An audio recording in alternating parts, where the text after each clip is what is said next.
The Museum of Science is home to the first rooftop wind turbine lab. In 2009, in hopes of expanding its green initiative, the museum installed 5 different wind turbines. Marianne Tmusiak, a wind turbine analyst for the Museum of Science, discussed the positive effects of wind turbines, but stressed the cost. And unfortunately, the downside is it's not cost effective. This is a complex site. Putting these things on the roof, or the bigger ones on the roof, was expensive.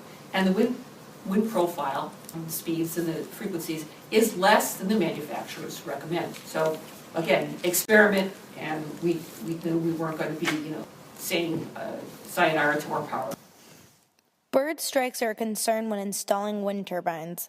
Although they pose a threat to birds, the Museum of Science has only experienced 2 bird strikes since the installation. We've had 2 confirmed bird strikes. Before we installed the turbines, one of the many organizations we contacted was wildlife protection organizations, because we're actually in a wetlands zone. So there are so many things that we have to check.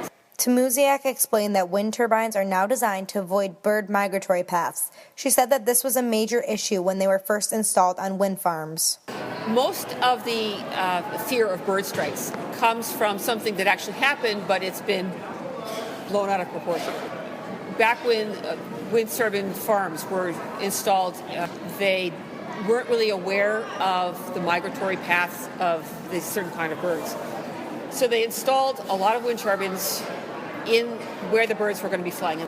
Because it was in their migratory path, they came in and there were many, many birds killed. Since turbines have been improved, they are now smaller and turn slower, so they do not pose as much of a threat to birds. So since then, the industry has learned from that.